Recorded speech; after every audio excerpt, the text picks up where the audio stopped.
ख्रिस्ताठाई माझ्या प्रिय बंधू भगिनींनो, मुकेश अंबानी यांचे चिरंजीव अनंत अंबानी 12 जुलै रोजी विवाह संपन्न झाले। लग्नाच्या अगोदर पूर्वतयारी म्हणून अनेक वेळेला त्यांनी मेजवान्या दिल्या। लग्न झाल्यानंतर देखील शाही मेजवान्या दिल्या।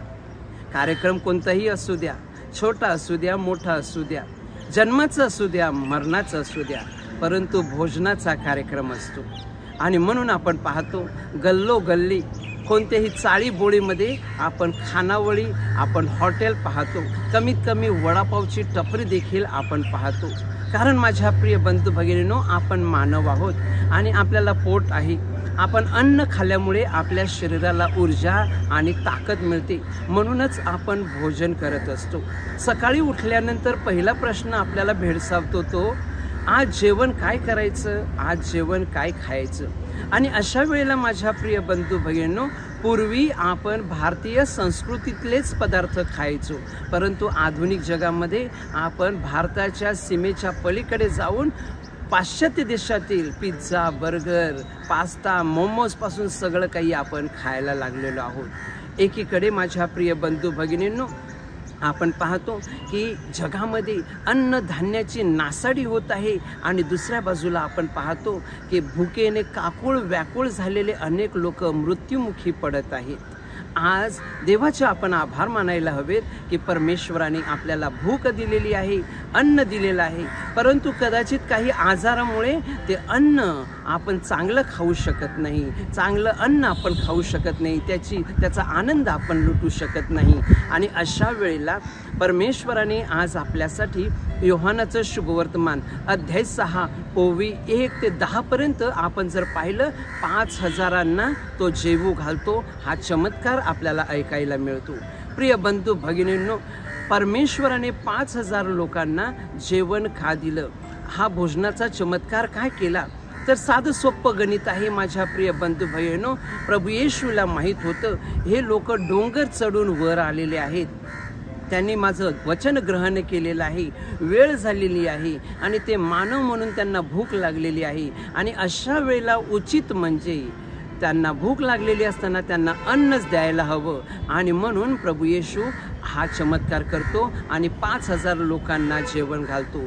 जे उचित आहे, जे गरजेचं आहे तेच परमेश्वर देतो। भोजनाच्या व्यतिरिक्त तो दुसरी गोष्ट देत नाही। जे चांगलं आहे ते करावं, स्वार्थीपणा बाजूला ठेवावा। ह्या घोळक्यामध्ये असलेला एक छोटा मुलगा ज्याच्याकडे 5 भाकऱ्या आणि 2 माशाचे तुकडे होते, निस्वार्थपणे तो दुसऱ्यांना देतो। आणि त्यानंतर प्रभू येशू ख्रिस्त अजून निस्वार्थीपणाचा कळस म्हणजे 5000 लोकांना जेवू घालतो। स्वतःचा विचार करत नाही, परंतु दुसऱ्याचा विचार करतो। परमेश्वराला नेहमी आपली काळजी असते, हे ह्या चमत्कारांतून दिसलेलं आहे।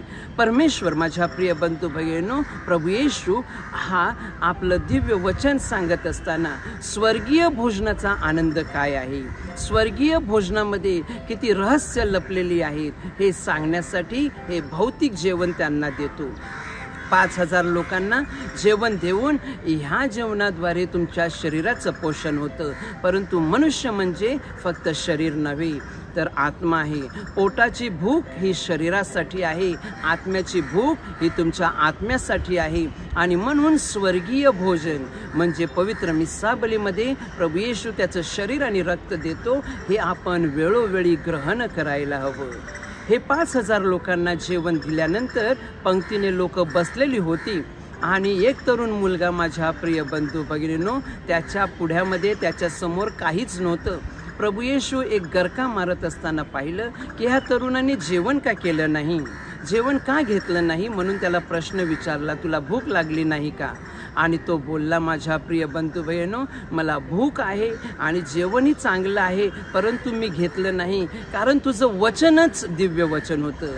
तुझ्या दिव्य वचनाने मी तृप्त झालेलो आहे आणि म्हणून मला ह्या भौतिक जेवणाची अजिबात आशा नाही। प्रिय बंधू भगिनींनो, वेळोवेळी आपण मिसाला जावं आणि प्रभू ख्रिस्त शरीर ग्रहण करावं, त्यावर विश्वास ठेवावा, म्हणून आपण प्रार्थना करूया। आमेन।